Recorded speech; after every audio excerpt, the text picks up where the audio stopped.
ಎಂಥದಕ್ಕಿರಬಾರ್ದು? ಇನ್ನೊಬ್ಬರ ಅಶಕ್ತತೆಗಳು, ಇನ್ನೊಬ್ಬರ ಕುಂದು ಕೊರತೆಗಳನ್ನು ನೋಡಿ ಅವ್ರ ಬಳಿ ಇಲ್ಲದು ನಂಬಲ್ಲಿ ಆದ ಅಂತೇಳಿ ಅಂಥ ಮದ ಇರಬಾರ್ದು. ಇತರ ಜೀವಿಗಳ ಜೊತೆಗೆ ಹೋಲಿಕೆ ಮಾಡಿಕೊಂಡು ನಮ್ಮಲ್ಲೇ ಸಾಕಷ್ಟು ಅದ, ಆ ಮದ ಇರಬಾರ್ದು. ಆದ್ರೆ ನಾವು ಹಿಡಿದ ದಾರಿ, ನಾವು ಮಾಡ್ತಾ ಇರೋ ಸಾಧನೆ ಏನು ಆದಲ್ಲ, ಅದು ಏನದ ಅತ್ಯಂತ ಶ್ರೇಷ್ಠ. ಅದಕ್ಕಿಂತ ಮೇಲೆ ಮತ್ತೆ ತಿಳ್ಕೊಳ್ಳೋಕೆ ಮತ್ತೊಂದು ಏನೂ ಇಲ್ಲ. ಎಲ್ಲ ವಿಷಯಗಳು ಈ ಒಂದು ಬ್ರಹ್ಮಜ್ಞಾನದ ಕೆಳಗಿನ ವಿಚಾರಗಳೇ ಅದಾವ ಅನ್ನಂಥದಕ್ಕೆ ಅಂಥ ವಿಷಯದೊಳಗ ಮದವಿರಲಿ. ಶಿವಜ್ಞಾನವೇ ಘನವೆಂಬ ಮದವಿರಲಿ ಅಂತ ಹೇಳ್ತಾರೆ. ಮದ ಇರಬಾರ್ದಂತಲ್ಲ, ಮದ ಇರಬೇಕು. ನಾವು ಯಾವ ಶಿವಜ್ಞಾನದ ಮಾರ್ಗ ಹಿಡಿದೀವಿ, ಬ್ರಹ್ಮಜ್ಞಾನದ ಮಾರ್ಗ ಹಿಡಿದೀವಿ, ಇದು ಘನತರವಾದದ್ದದ. ಇದಕ್ಕಿಂತ ಹೆಚ್ಚಿನ ಮತ್ತೆ ಯಾವ ಸಾಧನೆನೂ ಇಲ್ಲ, ಯಾವ ಗುರಿನೂ ಇಲ್ಲ. ಅಂಥದ್ದು ನಮ್ಮ ಹತ್ರ ಆದ ಅನ್ನೋದಕ್ಕೆ ಜ್ಞಾನ, ಶಿವಜ್ಞಾನ ಇದು ಶ್ರೇಷ್ಠ ಅನ್ನಂತ ಮದ ಇರಬೇಕು. ನಾನು ಜ್ಞಾನಿ ಅನ್ನೋದ್ರ ಬಗ್ಗೆ ಮದ ಇರಬಾರ್ದು. ಇದೇ ಶ್ರೇಷ್ಠ, ಇದಕ್ಕಿಂತ ದೊಡ್ಡದು ಮತ್ತೊಂದು ಇಲ್ಲ ಅನ್ನಂಥದ್ದು, ಅಂಥದ್ದು ದಾರಿ ನಾ ಹಿಡಿದೀನಿ ಅನ್ನೋದಕ್ಕೆ ಆ ಮದ ಇರಬೇಕು ಅಂತ. ಇನ್ನೊಬ್ರು ಯಾರು ಬಂದು ತಮ್ಮ ಸಿದ್ಧಾಂತವನ್ನು ಹೇಳಿ ನಮ್ಮ ಸಿದ್ಧಾಂತ ನಿಮ್ಮ ಸಿದ್ಧಾಂತಕ್ಕಿಂತ ಶ್ರೇಷ್ಠ ಆದ, ಈ ಕಡೆ ಬರ್ರಿ ಅಂತೇಳಕ್ಕೆ ಯಾರೇ ಕರಿತಿದ್ರಂತಂದ್ರ ಹೋಲಕ್ ಮನ್ಸಾತದೇನೀಗ ನಿಮಗೆ? ಅವ ಧಾರವಾಡದವ ಯಾರು ಎನ್ನಾರ್ ಹಿರೇಮಠ ಮೊನ್ನೆ ಮೈಸೂರಾಗ ಎಲ್ಲರಿಗೂ ಕೇಳ್ತಿದ್ನಂತ, ನೀವು ಇನ್ನೊಂದರ ಸತ್ಸಂಗದಾಗ ಅದಿರೇನು, ಅವ್ರೇನು ಹೇಳ್ತಾರ್ರಿ ಅಂತೇಳಿ. ಅವ್ರ ಹಂಗ ಅಂದಾಗ ನಾನಿಲ್ಲಿ ಏನು ಹೇಳಕತ್ತಿಲ್ಲ, ನಾನು ಇನ್ನೊಂದರ ಇಲ್ಲಿ ಏನು ಹೇಳಕತ್ತಿಲ್ಲ, ಇನ್ನೊಂದರನ್ನಿಲ್ಲ.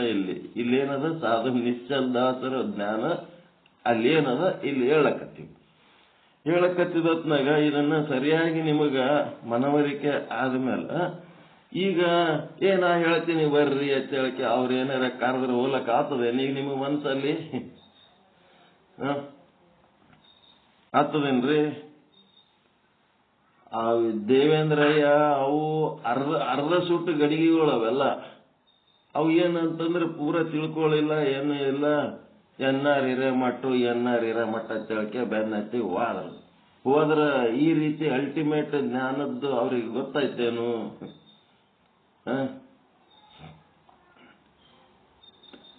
ಅವರೆಲ್ಲ ತಮಗೆ ಏನೂ ಗೊತ್ತಿಲ್ಲ, ಪೂರ್ತಿ ಗೊತ್ತಿರ್ಲಾರ್ದವ್ರು ಎಲ್ಲ ಗೊತ್ತಿದ್ದವ್ರಂಗ ನೀಟಾಗಿ ಧಾರವಾಡ ಲ್ಯಾಂಗ್ವೇಜ್ ಭಾರಿ ಎಜುಕೇಟೆಡ್ ಅನ್ನಂಗ ಮಾಡಿ ಹೇಳಿದ್ರ ಅದಕ್ಕೆ ಇವರು ಮರುಳಾಗಿ ಒಂದಿಷ್ಟು ಮಂದಿ ಹೋದ್ರ, ಒಂದು 4-5 ಮಂದಿ ಹೋದ್ರ. ಅದಕ್ಕೆ ಏನಂತಂದ್ರ ತಾವು ಹಿಡಿದ ದಾರಿ ಅದು ಮದ ಇರ್ಲಾರ್ದಕ್ಕ. ಇದು ಎದಕ್ಕೆ ಹೇಳಕತ್ತೀನಿ, ಅವ್ರ ಬಗ್ಗೆ ದ್ವೇಷ ಅಲ್ಲ, ಅಭಿಮಾನ ಇರ್ಲಾರ್ದಕ್ಕ. ಯಾವ ಮಾರ್ಗದಲ್ಲಿ ನಡೆದು ನಾವು ಅಭಿಮಾನ ಪಡಬೇಕು ಅಂಥದ್ದು ವಿವೇಕ ಇಲ್ಲದಕ್ಕೆ.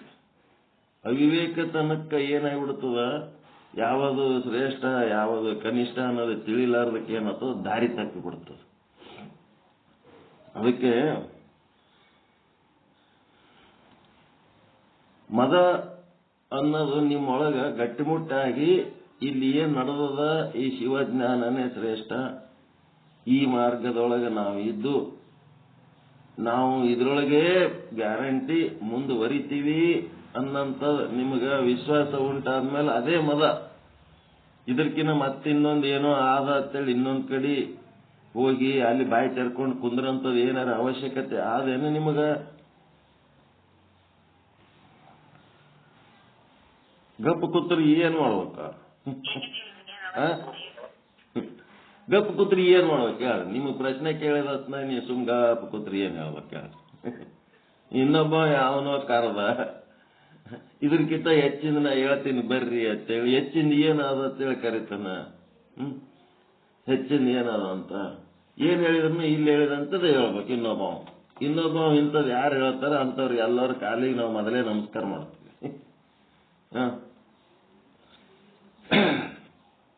ಹಿಂಗ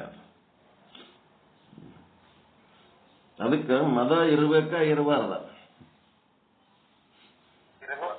ಇರಬೇಕು. ಎಂತದಕ್ಕಂತಂದ್ರೆ ನಾವು ಹಿಡಿದ ದಾರಿ ಕರೆಕ್ಟ್ ಆದ, ಕಾನ್ಫಿಡೆನ್ಸ್ ಮತ್ತೇನು ಕರೆಕ್ಟ್ ಆದ, ಈ ದಾರಿ ಒಳಗಾದ್ರೆ ನಾವು ಗುರಿ ಮುಟ್ತೀವಿ.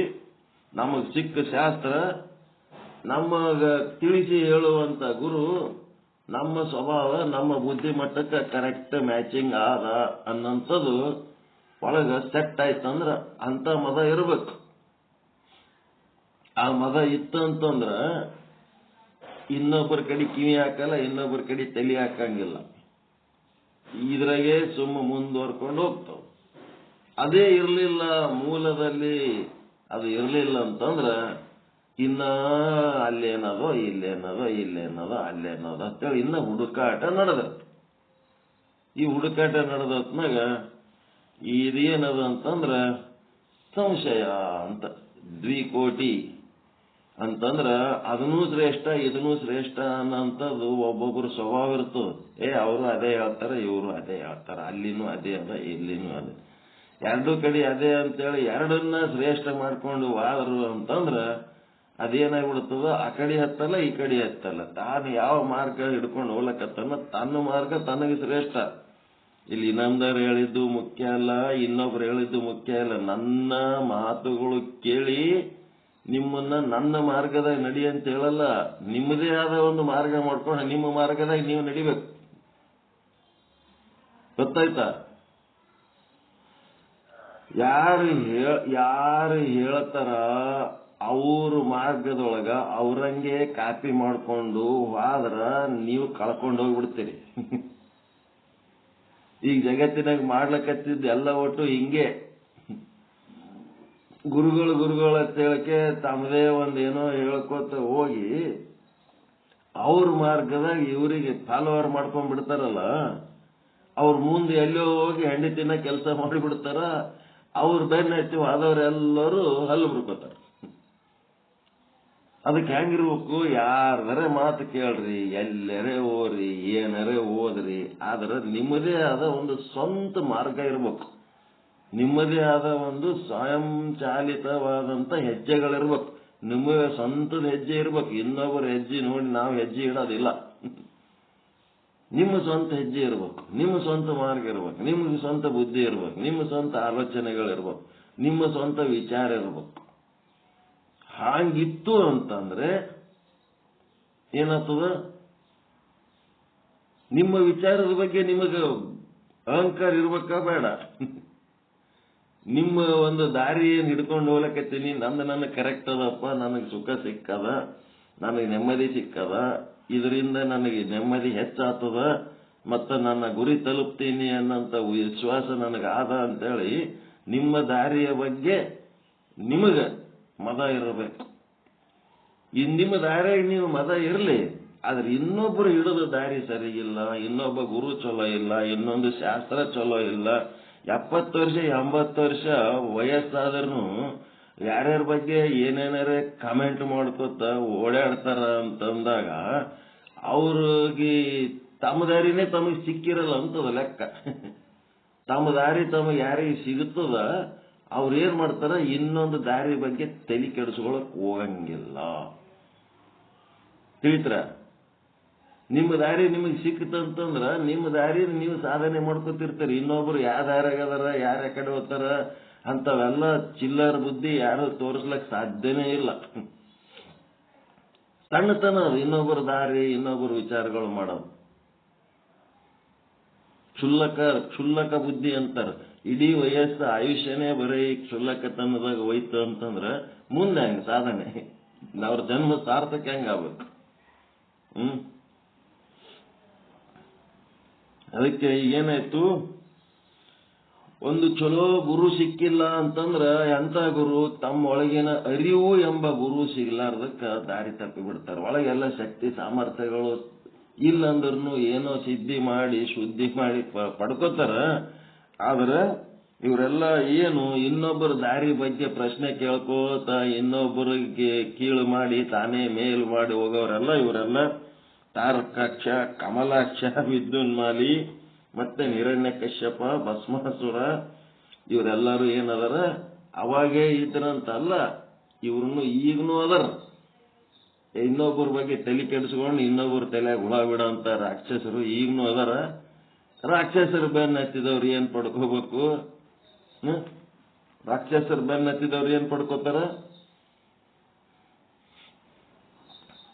ಸಂಹಾರ ಆಗ್ತದಿಲ್ಲ, ರಾಕ್ಷಸರ ಸಂಹಾರ ಆಗ್ತದಿಲ್ಲ. ನಾಶ. ದೇವಿ ಪುರಾಣ ಇದ್ದದ್ದೇ ಅಂತ ರಾಕ್ಷಸರ ಸಂಹಾರಕ್ಕಾಗಿ. ಅವ್ರ ಜನ್ಮಕ್ಕೆ ಎಂದೂ ನೆಮ್ಮದಿ ಸಿಗಂಗಿಲ್ಲ. ಅವರು ಏನು ಇದ್ರೂ ಬರೇ ಇಂಥ ಕೆತ್ತೆ ಬಜಿ ಮಾಡಿ ದಿನ ಕಳೀತಾರ. ಕಡೆಗೆ ದೇವಿ ಬರ್ತಾಳ, ಅದು ಎಲ್ಲಿ ಮುಟ್ಟಬೇಕು ಕತ್ತರಿಸಿ ಒಗೆದು ರೋಡಿಗೆ ಒಗೆದು ಹೋಗ್ತಾಳಕ್ಕೆ ಅಷ್ಟೇ. ಅಂತ ಟೈಮ್ ಬರ್ತದಂತವ್ರಿಗೆ. ಈಗೇನಾಯ್ತು, ಇನ್ ಮುಂದೆ ಏನ್ ಮಾಡ್ರಿ, 37ನೇದ್ದು ಹೇಳ್ರಿ. ಈ ರಾಕ್ಷಸರ ಸಾಕು. ಯಾಕಂದ್ರ ಮದ ಅನ್ನೋದು ಜ್ಞಾನದ ಮದ. ನಾನೇ ಶಾಣೆ ಅನ್ನೋಂಥದ್ದು ಒಂದು ಜ್ಞಾನದ ಮದ ಏನಿರ್ತದಲ್ಲ, ಅವ್ರಿಗೆ ಇಂಥ ಕೆಲಸ ಮಾಡ್ಲಕ್ ಹಚ್ತದ. ಅದಕ್ಕ ನಾನೇ ಶಾಣೆ ಅಂತಲ್ಲ, ನಾನು ಹಿಡಿದ ಮಾರ್ಗ ಶ್ರೇಷ್ಠ ಅನ್ನೋಂಥದ್ದು ಅಭಿಮಾನ ಇರ್ಬೇಕು. ಅದೇ ಅಹಂಕಾರ, ಅದೇ ಮದ. ಅದು ಇರಬಾರ್ದಂತಲ್ಲ. ಅದು ಇತ್ತು ಅಂದ್ರೆ ನಿಮಗೆ ಇನ್ನೊಂದು ಕಡೆ ಹೋಗ್ಲಕ್ ಮನಸ್ಸು ಬರಂಗಿಲ್ಲ, ಇನ್ನೊಂದು ವಿಚಾರ ಕೇಳಕ್ ಮನಸ್ಸು ಬರಂಗಿಲ್ಲ. ನಾನು ಹಿಡಿದ ದಾರಿ ಕರೆಕ್ಟ್ ಅದ ಅನ್ನೋದು ನಿಮ್ಮೊಳಗ ಒಂದು ಜಜ್ಮೆಂಟ್, ನಿಮ್ಮದೇ ಆದ ಒಂದು ನಿರ್ಧಾರ. ಅದಕ್ಕೆ ಏನಂತಾರ, ದೃಢ ನಿರ್ಧಾರ ಏನಂತಾರ, ನಿಶ್ಚಯ ಜ್ಞಾನ. ನಿಶ್ಚಯ ಜ್ಞಾನದ ಬಗ್ಗೆ ನಿಮಗ ಒಂದು ಕರೆಕ್ಟ್ ಮಾಹಿತಿ ಇರಬೇಕು. ಈಗ 37ನೇದ್ದು ಏನ್ ಮಾಡ್ರಿ, ಗುರು ಜಂಗಮ ವಾ ಗುಣಾಗುಣ ವಿಮರ್ಶ ತ್ಯಾಗ ಅನ್ನೋದು ಹೇಳ್ರಿ. 37ನೇದು ಪೇಜ್ ನಂಬರ್ 39.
ಅವ್ರ ಮಾತು ಸರಿ ಕೇಳಿಲ್ಲ ಅಂದ್ರ ಯಾರ ಹತ್ರ ಮೊಬೈಲ್ ಅದ, ಯಾರ ಹತ್ರ ಬುಕ್ ಅದ, ಅವ್ರು ನೀಟಾಗಿ ಓದ್ರಿ, ಎಲ್ಲರಿಗೂ ಕೇಳ್ಸಂಗ. ಅವರೇ ಓದ್ಬೇಕಂತ ಫೋರ್ಸ್ ಮಾಡ್ಲಕ್ ಹೋಗ್ಬೇಡ್ರಿ. ಅವ್ರ ಮಾತು, ಅವ್ರ ಸಮಸ್ಯೆ ಎಲ್ಲರೂ ಕೇಳೋದು ಮುಖ್ಯ ಅದ.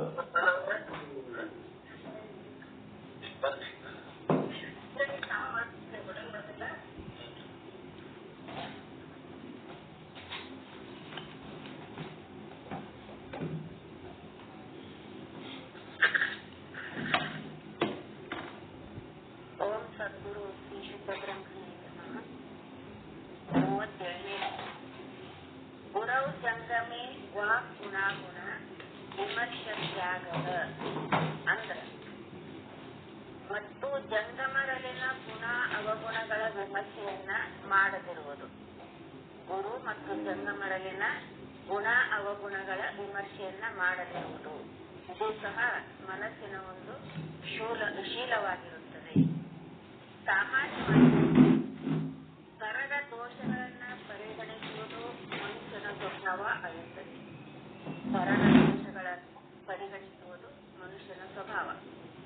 ಪ್ರಾಯ ಮನುಷ್ಯನು ಅನ್ಯರಲ್ಲಿ ಗುಣಗಳನ್ನು ಪರೀಕ್ಷಿಸದೆ ಅವಗುಣಗಳನ್ನೇ ನಿರೀಕ್ಷಿಸ್ತಾನೆ. ಮನುಷ್ಯ ಬೇರೆಯವರಲ್ಲಿ ಗುಣಗಳನ್ನ ಪರೀಕ್ಷಿಸದೆ ಕೇವಲ ಅವಗುಣಗಳನ್ನೇ, ಕೆಟ್ಟ ಗುಣಗಳನ್ನೇ ನಿರೀಕ್ಷಿಸ್ತಾನೆ.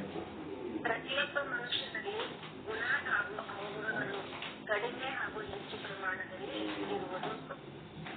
ಸಾಧ್ಯವಾದಷ್ಟು ಮಟ್ಟಿಗೆ ಅನ್ಯರಲ್ಲಿ ಗುಣಗಳನ್ನು ಪರೀಕ್ಷಿಸಿ ಅವುಗಳನ್ನ ತನ್ನ ಜೀವನದೊಳಗ ಅಳವಡಿಸಿಕೊಳ್ಳಲು ಪ್ರತಿಯೊಬ್ಬರು ಪ್ರಯತ್ನಿಸಬೇಕು. ಸಾಧ್ಯವಾದಷ್ಟು ಮಟ್ಟಿಗೆ ಅನ್ಯರಲ್ಲಿಯ ಗುಣಗಳನ್ನು ಪರೀಕ್ಷಿಸಿ ಅವುಗಳನ್ನ ತನ್ನ ಜೀವನದೊಳಗ ಅಳವಡಿಸಿಕೊಳ್ಳಾಕ ಪ್ರತಿಯೊಬ್ಬರು ಪ್ರಯತ್ನಿಸಬೇಕು. ಅನ್ಯರ ಅವಗುಣಗಳ ಕಡೆಗೆ ಲಕ್ಷ್ಯ ವಹಿಸಿದ್ರ ಕ್ರಮಶಃ ತಾನು ಅವಗುಣಿಯಾಗುವ ಪ್ರಸಂಗ ಬಂದೋದಕ್ಕೈತಿ. ಅಂತೆಯೇ ಆದ್ದರಿಂದ ಗುಣಗ್ರಾಹಿಯಾಗಬೇಕೇ ವಿನಃ ಅವಗುಣಗ್ರಾಹಿಯಾಗಬಾರದು ಅಂತೇಳಿ ಆಗಮ ಆದೇಶವಾಗಿದೆ. ವೀರಶೈವ ಸಿದ್ಧಾಂತದೊಳಗ ಗುರು ಹಾಗೂ ಜಂಗಮರು ಆರಾಧ್ಯ ಮೂರ್ತಿಗಳಾಗ್ಯಾರ.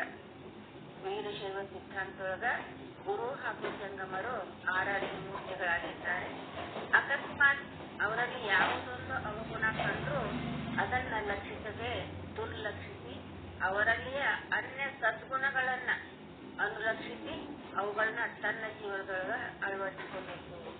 ಒಳ್ಳೆಯ ಗುಣಗಳನ್ನ ನಾವು ಅನುಸರಿಸಬೇಕೆ ಹೊರತು ಗುರು ಜಂಗಮರ ಆರಾಧ್ಯ ಮೂರ್ತಿಗಳಾಗ್ಯಾರ, ಅವರಲ್ಲಿಯ ಒಳ್ಳೆಯ ಗುಣಗಳನ್ನ ನಾವು ಅನುಸರಿಸಬೇಕು. ನಮ್ಮ ಮಾನಸಿಕ ಪರಿಶುದ್ಧತೆಗೆ ಅನ್ಯರ ಸದ್ಗುಣಗಳು ಸಾಧಕಗಳಾಗಬಲ್ಲವೇ ವಿನಃ ದುರ್ಗುಣಗಳು ಸಮೇತ ಆಗುವುದಿಲ್ಲ. ಆದ್ದರಿಂದ ಸಾಧಕನನ್ನು ಗುರು ಜಂಗಮರಲ್ಲಿ ನಿತಾಂತ ಶ್ರದ್ಧೆಯುಳ್ಳವನಾಗಿ ಅವರ ಗುಣಾವಗುಣಗಳ ವಿಮರ್ಶೆಯನ್ನ ಮಾಡದೆ ಕೇವಲ ಗುಣಗ್ರಾಹಿಯಾಗಿ ತನ್ನ ಜೀವನವನ್ನ ಮಾರ್ಪಾಡು ಮಾಡಿಗೊಳಿಸುವುದು ಸಹ ಒಂದು ವಿಧವಾದ ಮಾನಸಿಕ ಶೀಲವಾಗಿದೆ. ಇದು ಮಾನಸಿಕ ಶೀಲ ಆಯಿತು. ಇನ್ನ 38 ಪ್ರಾಣಿನೋ ಅಹಿಂಸಾ ಭಾವನಾ ಅಂದ್ರ ಯಾವ ಪ್ರಾಣಿಯನ್ನು ಹಿಂಸಿಸದಿರುವ ಅಹಿಂಸಾ ವ್ರತವನ್ನ ಪರಿಪಾಲಿಸುವುದು ಸಹ ಮಾನಸಿಕ ಶೀಲವಾಗಿದೆ. ಯಾವ ಪ್ರಾಣಿಯನ್ನು ಹಿಂಸಿಸದಿರುವ ಅಹಿಂಸಾ ವ್ರತವನ್ನ ಪಾಲಿಸುವುದು ಕೂಡ ಮಾನಸಿಕ ಶೀಲವಾಗಿರುತ್ತದೆ. ಹಿಂಸೆಯು ಕಾಯೇನ ವಾಚ ಮತ್ತು ಮನಸ ಎಂಬುದಾಗಿ 3 ವಿಧವಾಗಿ ಇರ್ತೈತಿ. ಕಾಯ, ವಾಚ, ಮನಸ ಮೂರು ಪ್ರಕಾರವಾಗಿರ್ತೈತಿ. ಶಸ್ತ್ರಾಸ್ತ್ರಗಳ ಆದಿಯಿಂದ ಅನ್ಯರಿಗೆ ಹಿಂಸೆ ಕೊಡುವುದು ಕಾಯಿಕ ಹಿಂಸೆ. ಈ ಶಸ್ತ್ರಾಸ್ತ್ರಗಳಿಂದ ಬೇರೆಯವರಿಗೆ ಹಿಂಸೆ ಕೊಡುವುದು ಅದು ಕಾಯಿಕ ಹಿಂಸೆ. ಅವಾಚ್ಯ ಹಾಗೂ ಶಬ್ದಗಳಿಂದ ಅನ್ಯರಿಗೆ ಮನೋವೇದನೆಯನ್ನುಂಟು ಮಾಡುವುದು ವಾಚಿಕ ಹಿಂಸೆಯು. ಇನ್ನ ಅನ್ಯರ ಬಗ್ಗೆ ತನ್ನ ಮನಸ್ಸಿನಲ್ಲಿ ಅನಿಷ್ಟ ಚಿಂತನೆಯನ್ನು ಮಾಡುವುದು ಮಾನಸಿಕ ಹಿಂಸೆ. ಬೇರೆಯವರ ಬಗ್ಗೆ ತನ್ನ ಮನಸ್ಸಿನಲ್ಲಿ ಕೆಟ್ಟ ಚಿಂತನೆಯನ್ನು ಮಾಡುವುದು ಮಾನಸಿಕ ಹಿಂಸೆ. ಹಿಂಗ ಅಹಿಂಸೆ 3 ಪ್ರಕಾರವಾಗಿರ್ತೈತಿ. ಇವುಗಳಲ್ಲಿ ಮಾನಸಿಕ ಹಿಂಸೆಯೇ ಪ್ರಧಾನವಾದದ್ದು. ಮೊದಲು ಅನ್ಯರ ಬಗ್ಗೆ ಅನಿಷ್ಟ ಭಾವನೆಯು ಮನಸ್ಸಿನಲ್ಲಿ ಒಡಮೂಡ್ತೈತಿ. ಅದುವೇ ಮುಂದೆ ಶಬ್ದ ರೂಪವನ್ನು ತಾಳಿ ವಾಣಿಯಿಂದ ಹೊರಹೊಮ್ಮತೈತಿ. ಅದು ಅಷ್ಟಕ್ಕ ನಿಲ್ಲಲಾದ ಕೊನೆಗೆ ಒಂದು ದಿನ ಹಸ್ತಾಹಸ್ತಿ ಕೇಶಾಕೇಶಿ ಸ್ವರೂಪವನ್ನ ತಾಳಿ ಅಂದ್ರೆ ಕೈ ಕೂಡಿ ಜಗಳ ಮಾಡೋದು, ಕೂದಲ ಹಿಡಿದು ಕೆಚ್ಚಾಡೋದು, ಈ ಒಂದು ಹಿಂಸೆ ಸ್ವರೂಪವನ್ನು ತಾಳಿ ವಿರಾಟ್ ರೂಪವು ಪ್ರದರ್ಶಿತವಾಗ್ತದೆ. ಈ ವಿರಾಟ್ ರೂಪಕ್ಕ ಮನಸ್ಸಿನಲ್ಲಿ ಮೊದಲು ಉಂಟಾದ ಅನಿಷ್ಟ ಚಿಂತನೆಯೇ ಕಾರಣವಾಗಿದ್ದರಿಂದ ಅನಿಷ್ಟ ಚಿಂತನಾ ರೂಪವಾದ ಹಿಂಸೆಯನ್ನ ಪರಿತ್ಯಜಿಸುವುದೇ ಮನಸ್ಸಿನ ಶೀಲವಾಗಿರುತ್ತದೆ ಅಂತೇಳಿ ಮನಸ್ಸಿನ ಶೀಲದ ಬಗ್ಗೆ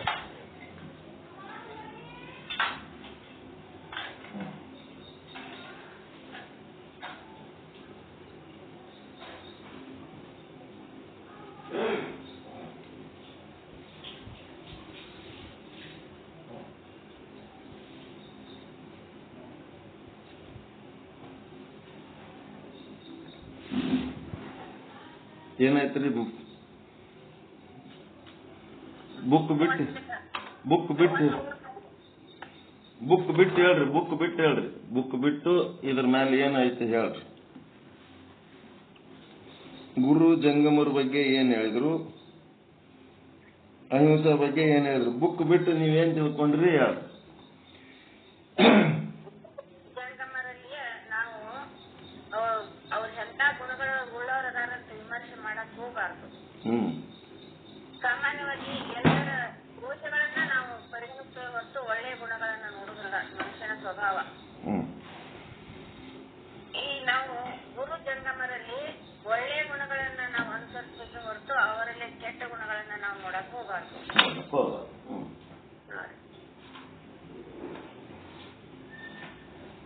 ಇನ್ನ ಪ್ರಾಣಿಗಳನ್ನ ಹಿಂಸೆ ಮಾಡಬಾರ್ದು. ಇದು ಕೂಡ ಮಾನಸಿಕ ಶೀಲನ ಆಗೈತಿ. ಇದನ್ನ ನಾವು ಮನಸ್ಸಿನಿಂದಾಗಿ, ಶರೀರದಿಂದಾಗಿ, ಮಾತಿನಿಂದಾಗಿ ಮೂರು ಬಗೆಯಾಗಿ ಯಾವುದೇ ರೀತಿಯಿಂದ ನಾವು ಅಂದ್ರ ಕಾಯದಿಂದ ಅಂದ್ರೆ ಶಸ್ತ್ರಾಸ್ತ್ರಗಳಿಂದ ಹಿಂಸೆ ಮಾಡಬಾರ್ದು.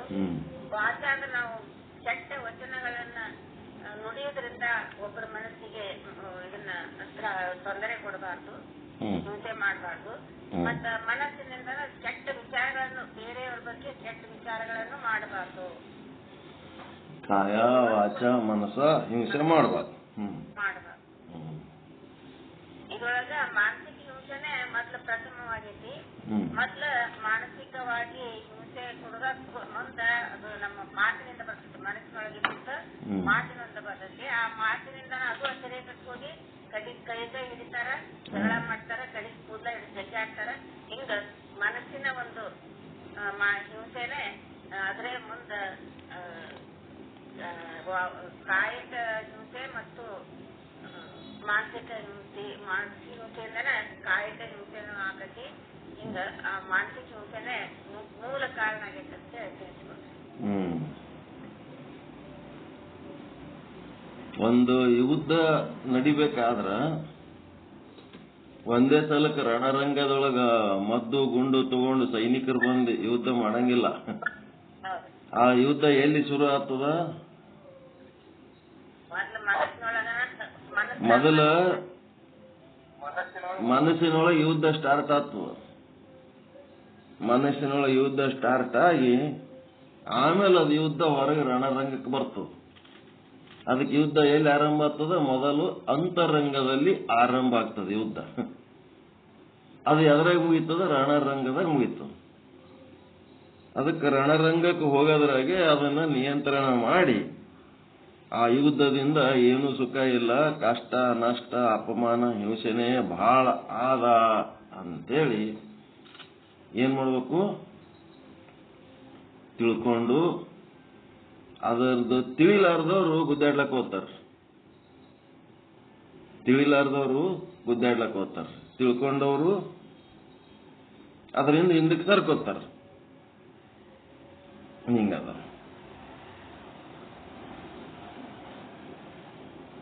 ಈ ಮಹಾಭಾರತದೊಳಗ ಮತ್ತ ದುರ್ಯೋಧನದಲ್ಲಿ ಪಾಂಡವರ ಬಗ್ಗೆ ಕೆಟ್ಟ ವಿಚಾರ ಇದ್ದದನ್ನ ಮುಂದೆ ಯುದ್ಧಕ್ಕೆ ಕಾರಣ ಆಯ್ತು. ಅವ್ರಕ್ಕಿಂತ ಮೊದಲು ಅವ್ರ ಅಪ್ಪ ಧೃತರಾಷ್ಟ್ರ. ಅವ್ರಕ್ಕಿಂತ ಮೊದಲು ಅವ್ರ ಅಪ್ಪ ಧೃತರಾಷ್ಟ್ರ ಮಾಡಿದ ಕೆಲಸ. ಮಕ್ಕಳಿಗೆ ಚಲೋ ಬುದ್ಧಿ ಹೇಳಿದ್ರೆ ಅವ್ರ ಯಾಕೆ ಹಂಗ ಆತಾರ? ಅವ ಚಲೋ ಬುದ್ಧಿ ಹೇಳಕ್ಕೆ ಹೋಗ್ಲಿಲ್ಲ. ಅವ ಅತಿ ಪ್ರೀತಿ ದುರ್ಯೋಧನನ್ ಮೇಲೆ. ಅವ ಏನ್ ಮಾಡಿದ್ದೇ ಮಾರ್ಗ ಅನ್ನಂಗ ನಡ್ಕೊಂಡ ಹೆಂಡಿತಿಂದ್ರೆ ಎಲ್ಲರೂ ಕೂಡಿ ಅಷ್ಟೇ.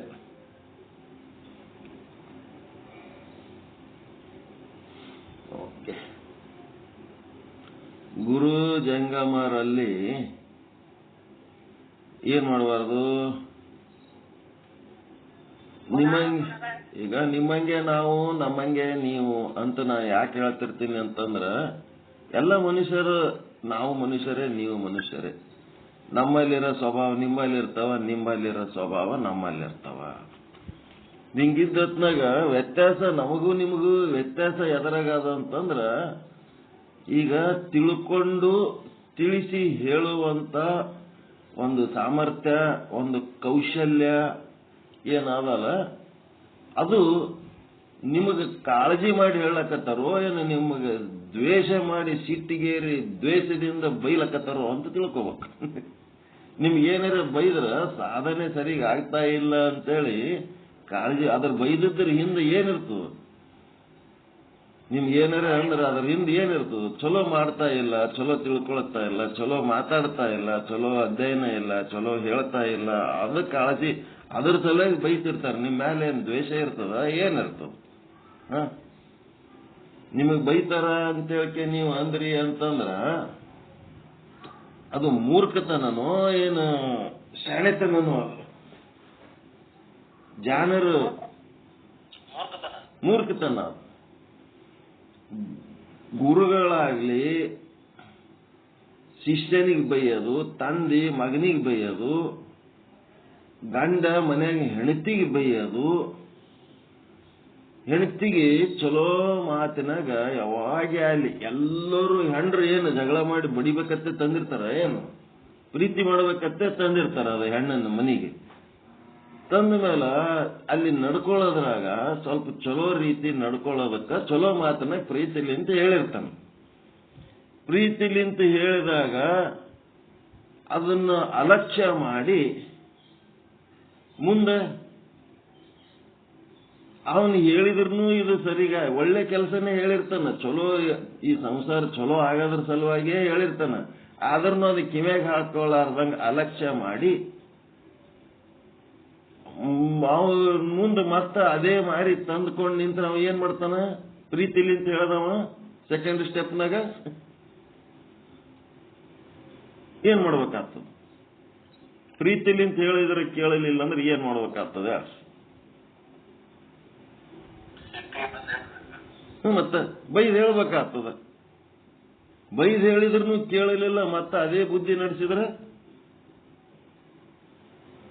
ಮುಂದೇನ್ ಮಾಡ್ಬೇಕು?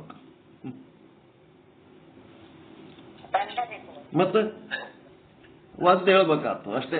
ಚಲೋ ಮಾತನಾಗ ಹೇಳಿದ್ರೆ ನಡಿಲಿಲ್ಲ ಅಂದ್ರೆ ವಾದ್ಯ ಹೇಳ್ಬೇಕು. ಇಲ್ಲ ಇವೆಲ್ಲಾನು ಬೇಡ ಅಂತಂದ್ರೆ ಹೋಗಿ ನಿನ್ ಮನೆಗೆ ಅಂತ ಕಳಿಸ್ಕೊಡ್ತಾರ ಅಷ್ಟೇ. ಕೂಡಿ ಜಗಳಾಡೋದಕ್ಕಿಂತ ದೂರ ಇದ್ದು ಬಿಡ್ಬೇಕು ಅಷ್ಟೇ. ಚಲೋ ಇರ್ಬೇಕಾದ್ರೆ ಕೂಡಿರ್ಬೇಕಾದ್ರೆ ಒಬ್ಬರಲ್ಲೊಬ್ಬರು ಭಾವನೆಗಳ ಅರ್ಥ ಮಾಡಿಕೊಂಡು ಸಂಸಾರ ಸುಂದರವಾಗಿ ಇಟ್ಕೋಬೇಕಾದ್ರೆ ಸೂಕ್ಷ್ಮತನದಿಂದ ತಿಳ್ಕೊಂಡು ನಡಿಬೇಕು. ಕತ್ತಿಗೆ ಲತ್ತಿ ಪೆಟ್ಟಂತ ಕೆಲವೊಂದು ಕತ್ತಿಗಳೇ ಇರ್ತಾವ, ಅವಕ್ಕೆ ಏನ್ ಮಾಡಿದ ಮಾತಿನ ಪೆಟ್ಲಿಂತ ನಡೆಯಂಗೇ ಇಲ್ಲ. ಗಂಡ ಬೈದ್ರ ಮನಸ್ಸಿಗೆ ನೋವು ಆಗ್ತದ ಅಂತೇಳಿ ಸುಮ್ನೆ ಏನಾರೇ ಬೈತಿದ್ನಂತಂದ್ರ ಅದು ಪ್ರಶ್ನೆ ಬೇರೆ. ಸಂಸಾರದ ಒಂದು ಉದ್ಧಾರದ ದೃಷ್ಟಿಯಿಂದ ಹಿಂಗ್ ಮಾಡಮು ಅಂತೇಳಿ ಹೇಳಿದ್ರ ಅದನ್ನ ಅಲಕ್ಷ್ಯ ಮಾಡಿ ಮತ್ತೆ ತಂದೆ ನಡೆಸಿದಳು ಅಂತಂದ್ರೆ ಅವಾಗ ತಗೋಬೇಕಾಗ್ತದ ಕೈಯ. ಒಳ್ಳೇದಲ್ಲ ಇದು ಅಂತ ಹೇಳಿದ್ಮೇಲೆ ಮತ್ತೆ ಹಂಗೆ ಮಾಡಿದ್ಮೇಲೆ ಮತ್ತೆ ಏನ್ ಮಾಡ್ಬೇಕು? ಮಾಡ್ಬೇಕಾಗ್ತದೆ. ಮತ್ತೆ ಹಂಗ ಇದ್ದಿದ್ದಿಲ್ಲ ಅಂತಂದ್ರೆ ಇವು ಡಿಪಾರ್ಟ್ಮೆಂಟ್ ಎದಕ್ಕಿರ್ತಿದ್ವು? ಪೊಲೀಸ್ ಡಿಪಾರ್ಟ್ಮೆಂಟ್, ಮಿಲಿಟರಿ, ಕೋರ್ಟ್, ಅಪರಾಧ ವಿಭಾಗಗಳಿಗೆ ಊರ್ಲು ಸಹಿತ ಹಾಕ್ತಾರ ಇಲ್ಲ, ಒಯ್ದು ಹಾಕಿ ಕೊಲ್ತಾರಿಲ್ಲ, ಬಡಿತಾರ, ಬೈದ್ ಹೇಳ್ತಾರ, ಏನೆಲ್ಲ ಮಾಡ್ತಾರ. ಏನೆಲ್ಲ ಮಾಡಿದ್ರು ಕೇಳಿಲ್ಲ ಅಂತಂದ್ರೆ ಕಡೆಗೆ ಮರಣದಂಡನೆ ಶಿಕ್ಷೆನೂ ಕೊಡ್ತಾರ. ಹಂಗ ಸರ್ಕಾರದಾಗ ಎಷ್ಟು 40 ಖಾತೆಗಳದಾವ, ಮನಿ ಒಳಗೂ ಅಷ್ಟು ಖಾತೆಗಳಿರ್ತಾವ. ಆ ಎಲ್ಲಾ ಖಾತೆಗಳು ಅಲ್ಲಿ ಏನ್ ಮಾಡ್ತಿರ್ತಾವ? ಕೆಲಸ ಮಾಡ್ತಿರ್ತಾವ. ಹಿಂಗಾಗಿ ಚಲೋ ಮಾತನಾಗ ಹೇಳಿದ್ರೆ ನನ್ನ ಉದ್ಧಾರಕ್ಕೆ ಹೇಳ್ಯಾರ, ನನ್ನ ಸಂಸಾರದ ಉದ್ಧಾರಕ್ಕೆ ಹೇಳ್ಯಾರ, ಶಿಷ್ಯನಾದವನು ನನ್ನ ಉದ್ಧಾರಕ್ಕೆ ಹೇಳ್ಯಾರ, ನನ್ನ ಜ್ಞಾನ ಬೆಳಿಬೇಕು, ನನಗೆ ಪರಮಾತ್ಮನ ಭಾನ ಆಗ್ಬೇಕು, ನನಗೆ ಒಳ್ಳೆ ದಾರಿ ತೋರಿಸ್ಲಿಕ್ಕೆ ಹೇಳ್ಯಾರ ಅಂತೇಳಿ ಈ ರೀತಿ ಯಾರು ತಿಳ್ಕೊತಾರ? ಗುರು ಬೈದ ಮಾತು, ಗುರು ಕಾಳಜಿ ಮಾಡಿ ಬೈದ ಅಂದ ಮಾತುಗಳು ಶಿಷ್ಯನ ಮನಸ್ಸಿಗೆ ಹತ್ಲಕತ್ತವ. ತಂದೆ ಮಗನ ಭವಿಷ್ಯದ ಬಗ್ಗೆ ಕಾಳಜಿ ಮಾಡಿದ ಮಾತುಗಳು ಮಗನ ಮನಸ್ಸಿಗೆ ಹತ್ತಿ ಮನ ನೊಂದ್ಕೊಳಕತ್ತನ.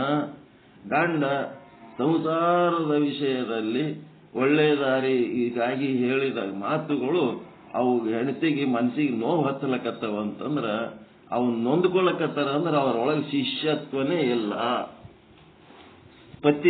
ಪತ್ನಿತ್ವ ಇಲ್ಲ, ಪುತ್ರತ್ವ ಇಲ್ಲ ಅಷ್ಟೇ. ಅವು ಚಲೋ ಮಗ ಚಲೋ ಹೆಂಡತಿ ಅಥವಾ ಚಲೋ ಶಿಷ್ಯ ಯಾರು ಆತರ ಅವರೇ ಆ ಯೂನಿಟಿಗೆ ಹೆಡ್ ಆಗ್ತಾರ. ಆ ನೊಂದ್ಕೊಳಕತ್ತಾರ ಅಂತಂದ್ರ ಅಹಂಕಾರದ ಅಂತ ದುರ್ಗುಣಗಳ ಅಹಂಕಾರ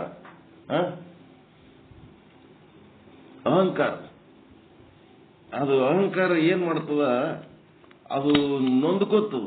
ಅವಂದು ನಂದು ಹಿಂಗೇ ಇರಬೇಕು ಅಂತ ಅದು ಪ್ರಯತ್ನ ಮಾಡ್ತದ. ಹಿಂಗಿದ್ದ ನಡೆಯಂಗಿಲ್ಲ ಅಂತ ಅಂದಾಗ ಅದು ನೋವಾಗ್ತದ. ಅಂದ್ರೆ ಅದು ದುರಹಂಕಾರದ ಲಕ್ಷಣ ಅಷ್ಟೇ.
ನಡಿಬೇಕು ತಮ್ಮ, ನೀ ತಿಳ್ಕೊಂಡ ನಡಿಬೇಕು ತಮ್ಮ.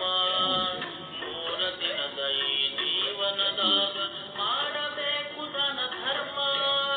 3 ದಿನದ ಈ ಜೀವನದಾಗ ಮಾಡಬೇಕು ದಾನ ಧರ್ಮ. ಅಂದುಕೊಂಡಂಗಲ್ಲ ನಮ್ಮ ಜೀವನ, ಅಂದುಕೊಂಡಂಗಲ್ಲ ನಮ್ಮ ಜೀವನ. ಕಾದು ಹೊಡೆಯತೈತಿ ಕರ್ಮ, ಕಾದ ಹೊಡೆಯತೈತಿ ಕರ್ಮ, ಕಾದ ಹೊಡೆಯತೈತಿ ಕರ್ಮ, ಕಾದ ಹೊಡೆಯತೈತಿ ಕರ್ಮ. ನಾನು ನಾನು ಎಂದು ಬಾಳ ಮೆರೆಯಬೇಡ, ತಿಳ್ಕೊಂಡ ನಡಿಬೇಕು ತಮ್ಮ.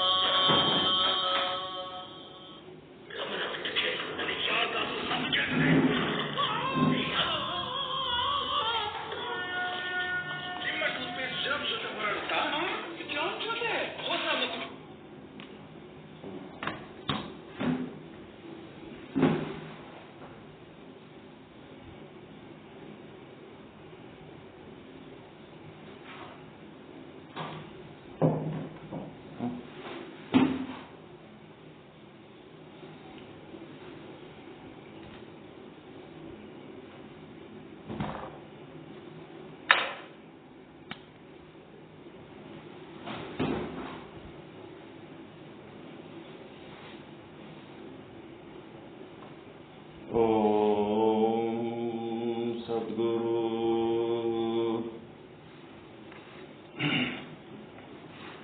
ಶ್ರೀ